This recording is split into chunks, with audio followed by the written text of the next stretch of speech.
तो पहली चीज क्या है? ईमान। हाँ, इस्लाम की 5 बुनियादें हैं, उसमें सबसे पहली चीज है ईमान। ईमान पहले, अभी ईमान पे रुके रहो, फिर आगे जो और 4 चीजें उन्हें बाद में बयान करेंगे। पहले ईमान समझ लें कि ईमान क्या चीज है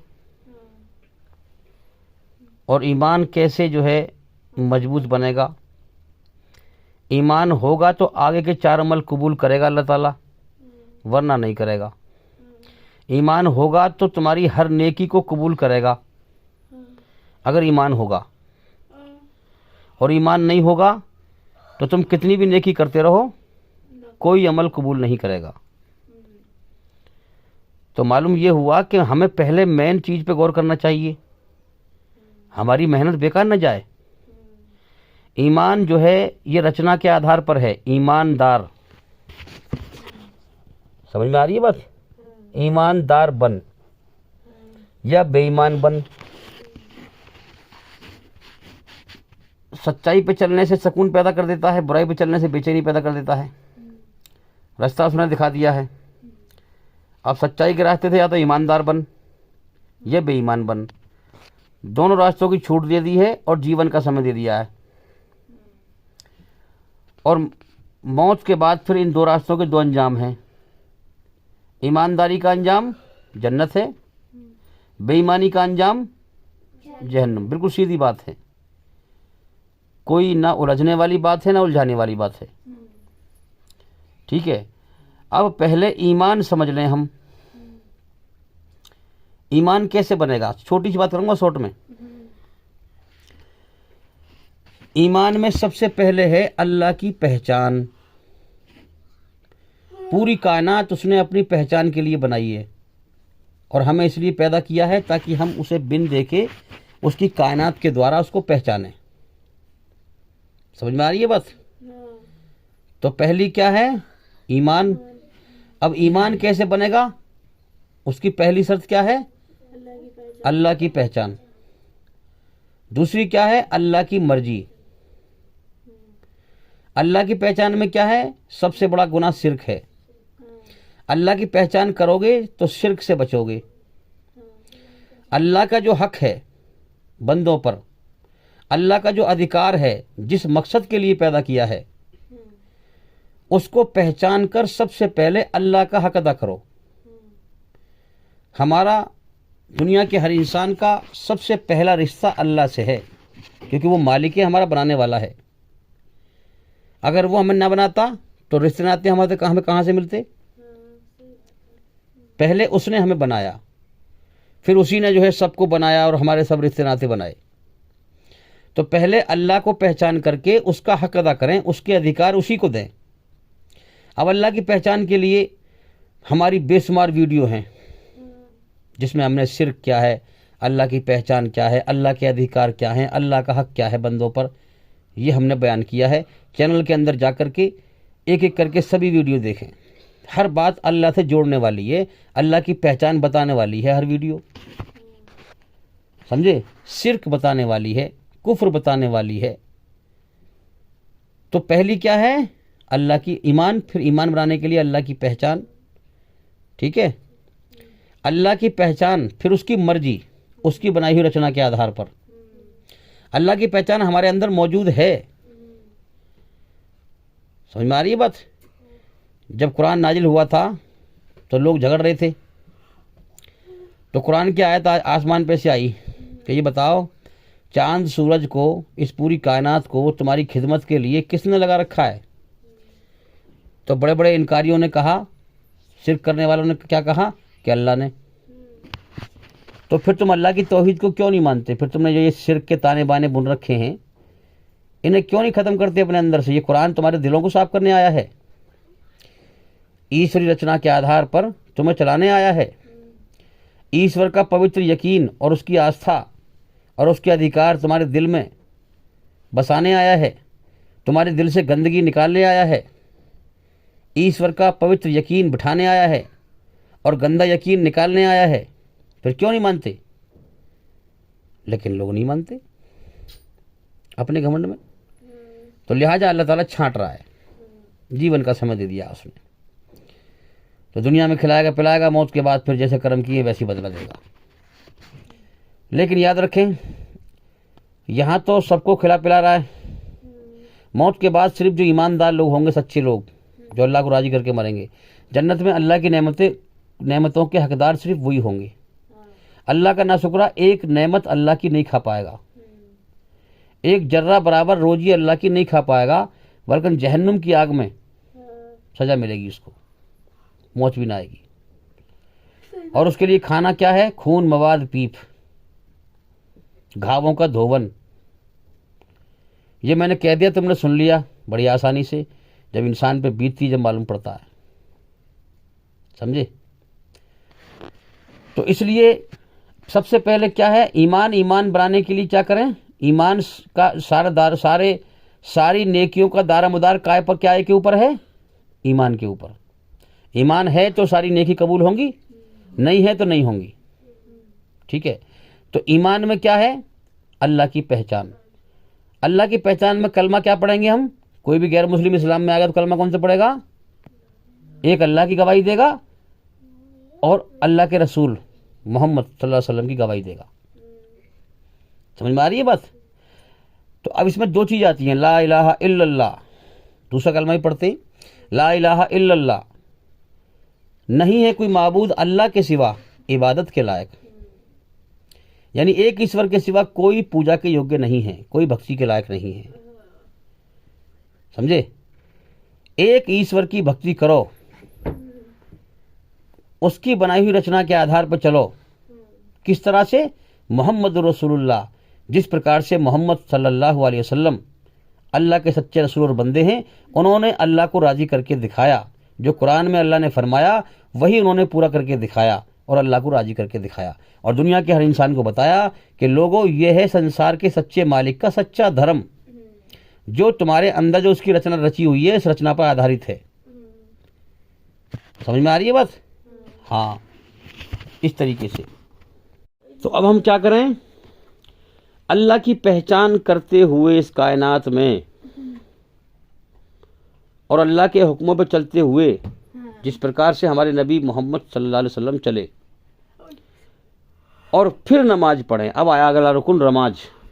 ईमान के बाद नमाज। अल्लाह की खोज करते हुए, अल्लाह की पहचान करते हुए, अल्लाह की मर्जी को जानते हुए, अल्लाह की तरफ ध्यान लगाते हुए, है ना, और फिर हम नमाज पढ़ें, फिर रोज़ा रखें, फिर हज करें, फिर जो भी नेक अमल करेंगे हम, उसे अल्लाह कबूल करेगा। अब अल्लाह की पहचान, अल्लाह ताला झूठ को, एक जर्रा बराबर झूठ को पसंद नहीं करता। समझ में आ रही बात पूरी कर दूं। हम जिस माहौल में रह रहे हैं, इस माहौल में शैतानी हुकूमत छाई हुई है। जुल्म, जातिवाद के नाम पर फसाद, ईश्वर के अलावा उसकी पैदा की हुई चीज़ों की पूजा हो रही है, हैं? हाँ, तो हम क्या करें? इस शैतानी हुकूमत पर, माहौल पर राजी ना हो। अगर हम इसमें राजी होकर के दुनिया बटोरने में लगे हुए हैं, तो इस माहौल में हमारा सांस लेना भी हराम है। समझ में आ रही है बात? क्योंकि इसका मतलब ये हुआ कि इस माहौल से, शैतानी हुकूमत से हम राजी हो गए। जो इंसान बुराई पर राजी हो गया, उसके पास फिर ईमान तो खत्म है ना, ईमान नहीं है। हदीस के अनुसार, हदीस ये कह रही है, अगर तू किसी बुराई को देखे, तुझे अल्लाह ने इतनी ताकत दी हो तो उसे हाथ से रोक सके तो हाथ से रोक, और हाथ से न रोक सके तो जबान से रोक। अगर जबान से भी ना रोक सके तो कम से कम दिल से बुरा समझ। दिल से बुरा समझने को तो तुझे कोई दुनिया में रोक ही नहीं सकता, क्योंकि ये तो गुपचुप अंदर का मामला है ना, है ना। तेरे दिल और अल्लाह के बीच का मामला है, वो जानता है। तो दिल से तो बुरा समझ कम से कम। अगर हमने बुराई को दिल से बुरा भी नहीं समझा तो फिर हमारे पास कोई ईमान नहीं है। ये हदीस कह रही है, राई के दाने के बराबर भी ईमान नहीं है उसके पास, जिसने दिल से बुराई को बुरा नहीं समझा। अब इस शैतानी हुकूमत पर, कुफर की हुकूमत पर अगर हम राजी होकर बैठ गए और दुनिया बटोरने में लगे हुए हैं, समझ में आ रही है बात? तो हमारा जो माबूद है वो दुनिया बन गई और शैतान की हुकूमत पर राजी हो गए हम, तो फिर हमारे पास ईमान कहाँ रहेगा भाई? आज इस कौम का यही हाल है, समझे। अल्लाह कहता है कि बुराई चाहे एक कण के बराबर भी क्यों ना हो, उसको दिल में नापसंद कर, और अच्छाई चाहे एक कण के बराबर भी क्यों ना हो, मेरी रचना के आधार पर उसके पसंद कर, तब तेरे अंदर ईमान बनेगा। समझे? और दुनिया में जो बुराई का माहौल फैला हुआ है, इस पर राजी ना हो। अगर तू इस पर राजी हो गया और दुनिया तेरा खुदा बन गई तो उसके पीछे भाग रहा है, जबकि मैंने तुझे अपने लिए पैदा किया कि तेरी सारी कोशिश, सारी मेहनत तुझे मैंने दी है, शरीर में ताकत, जवानी की ताकत, वो मेरी खोज में लगे, मेरी मर्जी पर चलने में लगे, मुझे राजी करने में लगे, आखिरत की तैयारी करने में लगे, मौत के बाद की जिंदगी की तैयारी करने में लगे। तू दुनिया में लगा रहा है, झूठ पर चल रहा है, जबकि तू जानता है, दुनिया की भीड़ जानती है इस बात को कि हमें एक दिन जरूर मरना है। सब जानते हैं इस बात को, हमें एक दिन जरूर मरना है, और कब आ जाए मौत अगले पल का भरोसा नहीं। फिर भी दुनिया में ऐसे जी रहे हैं जैसे कभी मौत ना आएगी। सबसे बड़ा झूठ ये है, झूठ पे चलना, धोखे पे चलना। सबसे बड़ा सच है मौत आनी है, और सबसे बड़ा झूठ ये है कि फिर भी दुनिया को हमेशा घर समझ के जीना। समझ में आ रही बात ना आ रही? हाँ, तो अल्लाह इससे राजी नहीं है। सच पे चल, झूठ पे ना चल। हमने जो है सच्चाई का इनकार करने वालों के लिए, झूठ और बुराई पे चलने वालों के लिए, मेरी रचना के खिलाफ चलने वालों के लिए मैंने जहन्नुम की आग तैयार कर रखी है। मर के आएगा तो फिर देखियो। अभी तो आंख बंद हो रही है, पर्दा पड़ा हुआ अकल पे हैं। जिस दिन झटका दूंगा ना मौत का, तेरी अकल खुल जाएगी फिर। तो इसी प्रकार से हम समझें कि अब हम क्या करें। अब ऐसे माहौल में हैं हम, चलो मान लिया हम बुराई पे, अगर हम बुराई पर राजी हैं, माहौल राजी है बुराई पे, तो फिर क्या करें? हमारा सांस लेना भी हराम है इस माहौल में। तो फिर हम क्या करें? अल्लाह से माफ़ी मांगें, अल्लाह से माफ़ी मांगें, और बुराई को खुद नापसंद करें, सच्चाई को पसंद करें, और उसके बाद में फिर सच्चाई को दुनिया में फैलाने के लिए लग जाएं। इसके लिए जिद्दोजहद करें, कुरान का पैगाम दुनिया में फैलाएं। ये अब हो गया, हम अब बनेंगे ईमानदार, हम इससे ईमान हमारा बनेगा। समझ में आ रही है बात? हाँ, हम सच पे चलें और सच को दुनिया में फैलाएं। और 4 शर्तें पूरी करें, फिर 4 शर्तें पूरी करें। वल असर, अल्लाह कह रहा है कसम है वक्त की, जमाने की, इन्नल इंसान लफी खुस्र, दुनिया के सारे इंसान खसारे में हैं, नुकसान में हैं। इल्लल लजीना आमनू, सिवाय उनके जो 4 शर्त पूरी करें। पहली शर्त क्या है? इल्लल लजीना आमनू, दिल से ईमान लाएं, फ्रॉडबाजी ना करें। मेरी बनाई हुई रचना के आधार पर दिल में इरादा करें कि मैं ईमानदार बनूंगा, मैं सच्चा बनूंगा, मैं बुराई को पसंद नहीं करूंगा, चाहे छोटी छोटी क्यों ना हो, एक जर्रे के बराबर भी क्यों ना हो। मैं सच पे चलूंगा, सच पे जमूंगा, चाहे एक जर्रे के बराबर भी सच क्यों ना हो। तो दिल से ईमान लाए, ईमान लाए अल्लाह पर, उसके रसूल पर, कदर तकदीर पर, मौत के बाद की ज़िंदगी पर, फरिश्तों पर के फरिश्ते हैं, क़यामत के दिन पर, जन्नत पर, जहन्नुम पर, समझ के ईमान लाए, हवाई ईमान नहीं। देखो ना, जो जिस धर्म में पैदा हो गया वो अपने धर्म को बढ़िया कहता है और कहेगा, जाहिर सी बात है, चाहे वो गलत धर्म पे है मगर फिर भी बढ़िया कहेगा अपने धर्म को, वो बुरा नहीं कहेगा। समझ में आ रही है बात? तो ये कहना नहीं हुआ तुम कहने लगो हमारा धर्म इस्लाम सच्चा है, ऐसे नहीं बनेगी बात।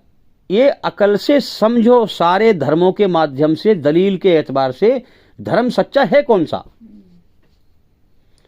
अल्लाह ये चाह रहा है, ये इसी को तो कहा मेरी पहचान कर, इसीलिए दुनिया बनाई कि सच की पहचान कर, मेरी पहचान कर। पहचान दुनिया में मेरा सच्चा धर्म कौन सा है, पहचान दुनिया में मुझ सच्चे खुदा की पहचान क्या है। इसीलिए हमें पैदा किया है और यही मकसद है ईमान का, कि ईमान यही है, ईमानदारी यही है कि तू ईमानदारी से, जो रब तुझे ईमानदारी से तुझे पैदा किया, तुझे खिला रहा है, पिला रहा है, तुझसे फ्रॉडबाजी नहीं करता खिलाने पिलाने में, इसी प्रकार से तू शुद्ध भावना लेकर, सच्ची नीयत लेकर अल्लाह की पहचान कर, फ्रॉडबाजी ना कर। तो पहली सी चीज क्या है? ईमान।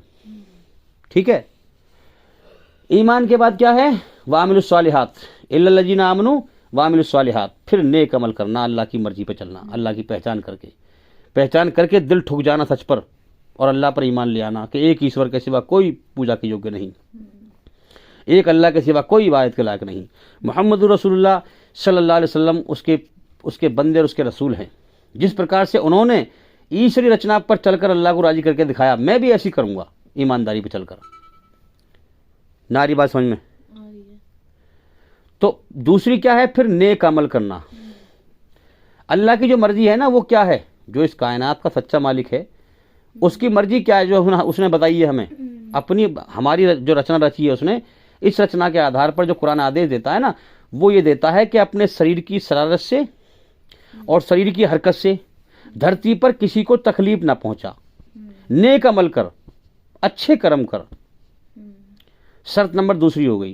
पहली क्या है, ईमान, अल्लाह को पहचानते हुए, उसकी मर्जी को जानते हुए, सच की गवाही देते हुए, सच पे चलते हुए, फिर नेक अमल कर, जब अल्लाह कबूल करेगा। आगे ना बात वही, ईमान बना अल्लाह की मर्जी जानते हुए, उसकी पहचान करते हुए दिल से, तब नेक अमल कर, जब अल्लाह कबूल करेगा। वामिलुस सालिहात। उसके बाद में वतवासौ बिल हक, हक पैगाम, सच्चा पैगाम जो तू समझा, तैने पहचान लिया अब अल्लाह को ठीक तरह से, तू रोशनी में आ गया, नेक अमल कर रहा है। इसके बाद में अब तू जब जान गया सच्चा धर्म क्या है, तो अब तू इसे वतवासौ बिल हक दुनिया में फैला, अल्लाह के और बंदों तक पहुंचा कि ये बेचारे गुमराह हैं दुनिया में। तू जान चुका है इस चीज को, ये गुमराह है बेचारे दुनिया के अंदर, गलत धर्म पे चल रहे हैं, नशे में है दुनिया के, इन्हें नशे से कैसे बाहर लाया जाए। वतवासौ बिल हक, फिर अल्लाह का हक पैगाम, सच्चा पैगाम दुनिया में फैला। उसके बाद में फिर अगर तुझे कोई परेशानी हो, तकलीफ हो, हैं परेशानी हो, तू अल्लाह का काम करेगा तो उसमें क्या होगा कि तुझे थोड़ी तंगी भी आएगी, खाने की, पीने की, क्योंकि यहाँ डाला अल्लाह ने मशक्क़त में हमें, बीवी बच्चे इनके लिए कमाना, सब कुछ करना है ना। जो भी तकलीफ आए उस पर वतवासौ बिस्सब्र, सब्र करना। ये चार काम हैं जन्नत में डायरेक्ट जाने के लिए और जहन्नुम से बचने के लिए। अगर तुम चाहते हो हम जहन्नुम का मूवी ना देखें तो चार काम कर लो, ये कामयाबी का रास्ता है, समझे। और ये चार काम अल्लाह ताला सिर्फ मुसलमानों से ना कह रहा, दुनिया के हर इंसान से कह रहा है, सबका मालिक वही है। क्या हो मेरे बंदो, वल असर, कसम है वक्त की, मैं कसम खाता हूँ वक्त की, जमाने की। तुम तो दुनिया में ना भेजे हो, जमाना बीत चुका, पहले लोग भी आए थे, उन्होंने भी अपना जीवन का समय बर्बाद किया, मैंने उनको मौत देकर उठा लिया। तुम्हारे जीवन का समय जा रहा है, तुम दुनिया में हमेशा जीने के लिए नहीं गए, तुम्हें लौट के मेरी तरफ आना है। कसम है वक्त की, जमाने की, जीवन का समय बर्बाद मत करो, तुम्हें मैंने जीवन का समय दे के भेजा है, वो ख़त्म होने की तरफ जा रहा है, हैं। हाँ, वल असर, कसम है जमाने की, इन्नल इंसान लफी खुस्र, दुनिया के सारे इंसान खसारे में हैं, नुकसान में हैं, गए सब जहन्नुम नरक के आग के समंदर में।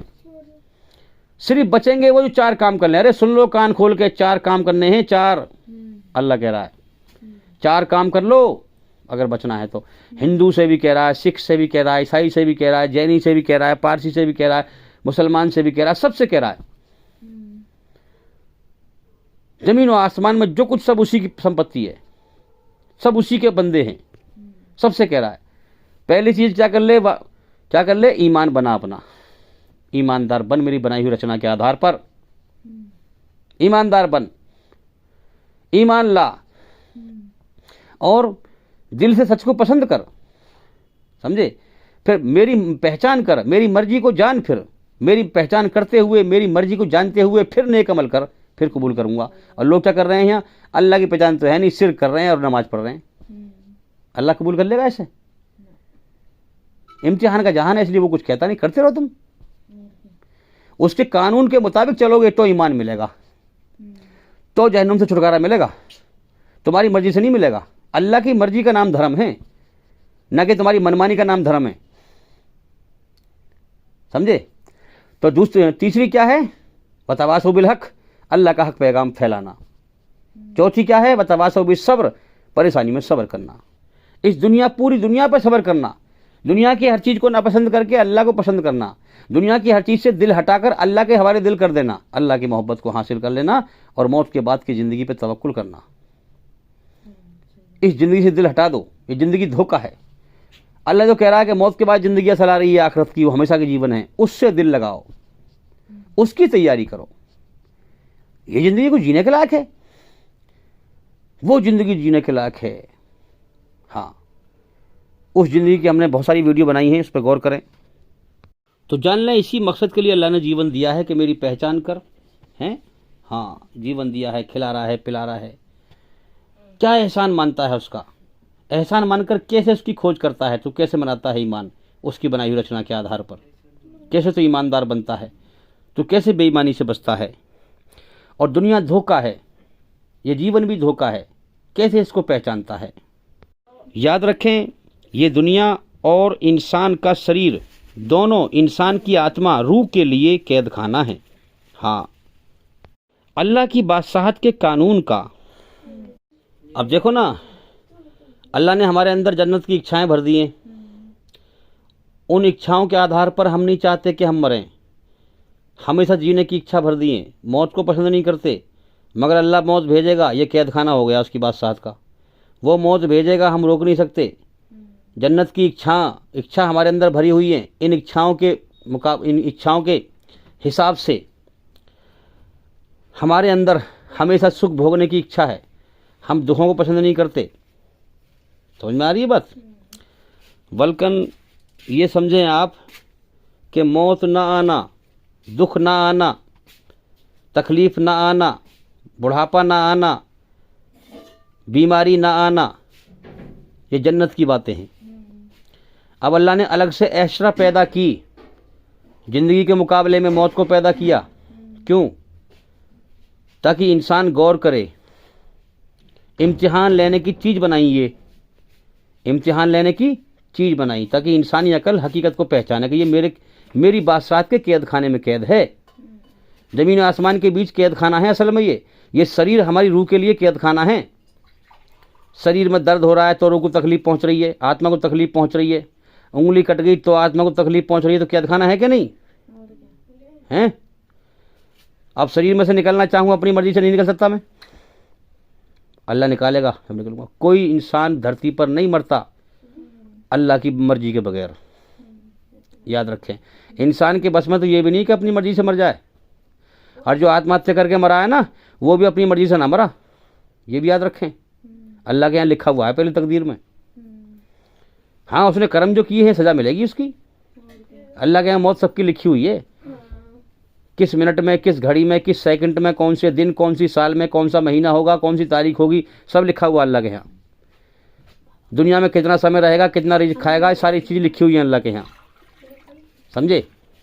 तो ये सब जो है दुख, तकलीफ, मौत, बुढ़ापा, बीमारी, अल्लाह ने पैदा ही इंसान का इम्तिहान लेने के लिए किए हैं। याद रखें, ताकि इंसान को दुख तकलीफ दुनिया में दे करके इसका ध्यान अल्लाह की तरफ लगे, इसका ध्यान मेरी तरफ लगे, इसका ध्यान मौत के बाद की ज़िंदगी पर लगे। ये कुछ तो गौर करे। अरे कि मेरा मन तो चाहता है मैं ज़िंदा रहूँ हमेशा। ये मुझे पैदा करने वाले ने ये चाहते फिर क्यों रखी है मेरे अंदर? जब चाहते हैं तो फिर वो दुनिया भी कहीं है जहाँ मौत ना आती हो। हैं? मेरा मन तो नहीं चाहता कि मैं मर जाऊँ, हमेशा जीने की इच्छा है मेरे अंदर। तो उसने फिर क्यों रखी है मेरे बनाने वाले ने? जब रखी है तो इसका मतलब है दुनिया, वो उसका नाम जन्नत है, स्वर्ग है। मेरा मन तो नहीं चाहता हम दुख झेलें, हैं? नहीं चाहता, तो उसने इच्छा रखी है। जब भी तो नहीं चाह रहा, तो इसका मतलब कोई जगह ऐसी है जहाँ दुख नहीं है, सुख ही सुख है। समझे? फिर गौर करे इसमें कि मैं तो मरना नहीं चाहता, फिर कौन है जो मेरी ना चाहने के बावजूद मौत देके उठाएगा? तो लिहाजा कोई मालिक है मेरा, जिसने मुझे बनाया है, जिसने मेरे अंदर अपनी रचना को रचा है, जिसने मेरे अंदर जन्नत की इच्छाएं रखी हैं, जिसने मेरे अंदर मुझे जीवन जीने का तरीका सिखाया है। अच्छाई में सुकून पैदा कर देता है, बुराई से बेचैनी पैदा कर देता है। ज़िंदगी के संकेत मुझे दिए हैं, जीवन का समय मुझे दिया है। अरे मैं इसे बर्बाद ना करूं, अरे मैं जल्दी गौर करूं, जल्दी गौर करूं। उसने दुनिया में मुझे क्यों भेजा है, मुझसे चाहता क्या है, मैं जल्दी गौर करूं। अरे जीवन जा रहा है हाथ से, अरे दुनिया में मुझे हमेशा नहीं रहना। अगर मौत ना आती तो मैं दुनिया में दिल लगा लेता, अगर मौत ना आती तो मैं दुनिया में आराम से दिल लगाता, मज़े से रहता। लेकिन सबसे बड़ा गम तो यह है कि मौत आएगी और कभी भी आ सकती है। अरे मैं दुनिया में ध्यान क्यों लगाऊं? फिर दुनिया ख़त्म हो जाएगी एक पल में मेरे लिए। मैं जल्दी से जल्दी जिसने मुझे पैदा किया है, क्यों पैदा किया है, मुझसे चाहता क्या है, उधर को ध्यान लगाऊं, उसकी पहचान करूं, उसकी सही पहचान करूं, धोखे से बचूं। तो दिल से इंसान चाहता है, अल्लाह उसे अपनी राह दिखा देता है। शैतान के प्रोपगंडे से और धोखे से बचा लेता है। हाँ, जो दिल से अल्लाह की खोज करते हैं वो कभी धर्म के नाम पर झगड़ा नहीं करते। फिर अल्लाह उनके सामने डाल देता है केले का गूदा। समझ में आ रही है बात? केले का कुरान में जो गूदा है सच को सच दिखा देता है, अपनी सही राह दिखा देता है। और जो दिल से अल्लाह को राजी करना नहीं चाहते, धर्म के नाम पे लड़ते हैं, उनके सामने डाल देता है केले के छिलके। अब तुम छिलकों पे लड़ते रहो। समझ में आ रही है बात? छिलकों पे लड़ते रहो। तो जो मेरा है वो मेरी तलाश करेगा, वो मुझे पालेगा। समझे? हाँ। और जो मेरी तलाश नहीं करेगा वो शैतान का शिकार बन के मर जाएगा और जहन्नुम की आग में जाएगा। तो याद रखें, ये दुनिया और इंसान का शरीर, जिसने इन दोनों कैद खाने के जरिए से अल्लाह को मालिक न पहचाना और अपने आप को बिना मालिक के आज़ाद समझकर मनमानी करता रहा, धरती पे फसाद फैलाता रहा, उसकी रचना के खिलाफ चलता रहा, फसाद फैलाता रहा, तो फिर वो याद रखे अल्लाह का ऐलान है कुरान में, जिसने इस दुनिया और शरीर ये हमने बनाया है कैद खाना इंसान के लिए, जिसने हकीकत पर गौर करके इन दोनों कैद खानों को ना पहचाना और मेरी रचना के खिलाफ फसाद फैलाया, तो फिर उसके लिए हमेशा का मौत के बाद नरक का कैद खाना, जहन्नुम का कैद खाना तैयार है। और मेरे भाइयों, हर इंसान के कर्म लिखे जा रहे हैं। सुन लें गौर से, हर इंसान के साथ फरिश्ते हैं जो उसके कर्म लिख रहे हैं। जवान से बोल, जवान से बोल निकलते ही कर्म लिख लेते हैं वो। समझे? तो उसकी कर्मों की फाइल है हर इंसान के साथ। ऐमाल नामा कहा गया है, ऐमाल नामा, कर्मों की फाइल। जो बदकार, गुनहगार, जो ईश्वरीय रचना के खिलाफ चलने वाले होंगे, फसादी, याद रखें मौत के बाद उसका ऐमाल नामा कैसे मिलेगा मालूम है? आदमी को छाती को चीर कर उसमें से उसका बायां हाथ निकाल कर पीछे कर ऐमाल नामा पकड़ाया जाएगा। ले पकड़, सारा घमंड चूर चूर हो जाएगा, चीख पुकार मच जाएगी, ले मारा गया, मारा गया। आदमी की छाती को चीर कर अल्लाह ने फरमाया, बाजा जा, मेरी रचना के खिलाफ मत चले, फसाद ना फैला, बुराई ना फैला, बदमाशी ना कर। समझे? मेरे गरीब बंदों को तकलीफ ना पहुंचा, मैं सब देख रहा हूं। वरना याद रख, तेरी छाती को चीर कर उसमें से तेरा बायां हाथ निकाल कर पीछे कर ऐमाल नामा पकड़ाऊंगा। तो भाई कम से कम आदमी को डरना चाहिए कि मेरा मालिक है, ऊपर मुझे देख रहा है। जुल्म करते समय डरना चाहिए, किसी का हक मारते समय डरना चाहिए कि अल्लाह भी देख रहा है ऊपर से सब। हैं? ये नहीं कि इंसान बेखौफ होकर के बिना मालिक के आज़ाद समझ के लोगों को तकलीफ दे रहा है, परेशान कर रहा है, दुखी कर रहा है, अल्लाह को बिल्कुल भूल गया, जैसे दुनिया में हमेशा रहेगा, अल्लाह की तरफ लौट के जाएगा नहीं। तो भाई समझ में आ गई बात? पहला ईमान है, ईमान बनाने के लिए अल्लाह की पहचान है, अल्लाह की मर्जी है, शिर्क से बचना है, शिर्क का इल्म हासिल करें। शिर्क के बारे में हमारे चैनल के अंदर बहुत सारी वीडियो हैं, है ना? अल्लाह की पहचान की बहुत सारी वीडियो हैं, अल्लाह की मर्जी क्या है उसकी भी वीडियो है, अल्लाह की बनाई हुई रचना के आधार पर। समझे? कुरान हदीस का जो इल्म अल्लाह से जोड़े वो सारा इल्म है। समझे? तो हमारे चैनल के अंदर जाकर के एक एक करके सभी वीडियो देखें, सुने, ठीक है? अल्लाह की पहचान करते हुए उसकी तरफ ध्यान लगा। मेन चीज़ ध्यान, ध्यान से भटका हुआ है इंसान दुनिया में, ध्यान से, ध्यान धोखे पे लगा हुआ है और एक दूसरे को देख के लोग धोखा खा रहे हैं। गौर नहीं करते हैं, गौर नहीं करते। आज ये मर के जा रहा है, कल को मेरा भी नंबर है, सच पे निगाह नहीं जमाते। तो नेक अल्लाह की पहचान करते हुए फिर नमाज पढ़नी है, फिर रोज़ा रखना है, हज करना है, ज़कात, फिर जो भी नेक अमल करेगा, ईमान होगा, अल्लाह ताला उसे कबूल करेगा। आज क्या हाल है मुसलमानों का? ईमान तो है नहीं, नेक अमल करते फिर रहे, करते रहो। इसीलिए हम देख रहे हैं कि उनके नेक अमल से हो क्या रहा है, नमाज पढ़ रहे हैं, ना उनकी नमाज उन्हें बुराई से रोक रही, ना बेहयाई से रोक रही। समझ में आ रही है बात? तो वो नमाज जो है रस्म है, असल नमाज नहीं है। वो नमाज सवाब तो क्या अजाब बन जाएगी मौत के बाद। असल हकीकत तो बात ये है। तो भाई मैं उम्मीद करता हूँ कि ईमान के बारे में बात हो गई, और भाई इंशाल्लाह ज़िंदगी रही तो फिर मुलाकात होगी। अस्सलामु अलैकुम वरहमतुल्लाहि वबरकातुहू।